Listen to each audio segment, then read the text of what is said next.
Today's session started with tributes to those caught up in the English Channel migrant tragedy. Mr. Speaker, I'm sure the whole House will share my sorrow at the capsizing of a small boat in the Channel in the early hours of this morning and the tragic loss of human life. It's a reminder that the criminal gangs running those routes put the lives of the desperate at risk and profit from their misery. They must be broken up and brought to justice.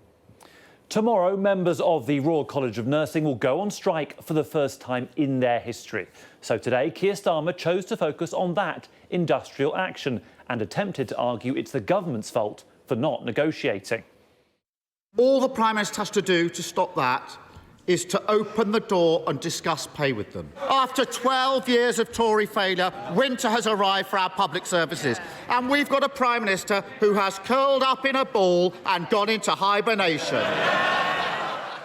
Now, Keir Starmer's team believe that because strikes are so widespread and because voters know life is tough and the cost of living is real, there is an instinctive resonance with the plight of strikers. In contrast, Rishi Sunak's allies argue that Sir Keir is, yet again, ignoring reality to score political points. The honourable gentleman says to get round the table, but we all know what that means, Mr. Speaker. That is just simply a political formula for avoiding taking a position on this issue. If he thinks it's right that pay demands of 19% are met, then he should say so. And it all soon descended into familiar and not entirely relevant territory. He's too weak to stand up to the tax avoiders. He's not strong enough to stand up to the union.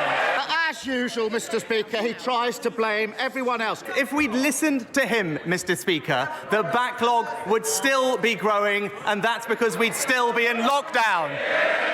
Keir Starmer's final question of the final PMQs this year focused on a point of policy agreement: the war in Ukraine.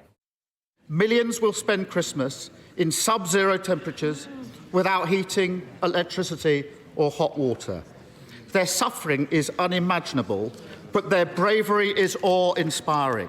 This Christmas, many families will be laying an extra place at their Christmas table, and that speaks to the generosity and compassion of our nation, and long may that continue. Throughout today's questions, there was a festive feel, but with a distinctly bleak outlook. Ordinary families are facing a Dickensian nightmare across the country this Christmas. We know it's Christmas, but the party's not started yet. This year, the Tory party has given us 5 education secretaries, 4 chancellors, 3 prime ministers, 2 leadership coups.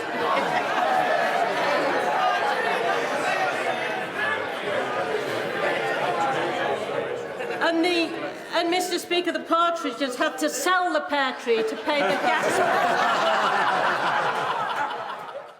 After yet another year of political perma-crisis, MPs seem desperate for their Christmas break. PMQs is back in 4 weeks' time, and all the same challenges. The war in Ukraine, the NHS, public sector pay seem sure to feature again.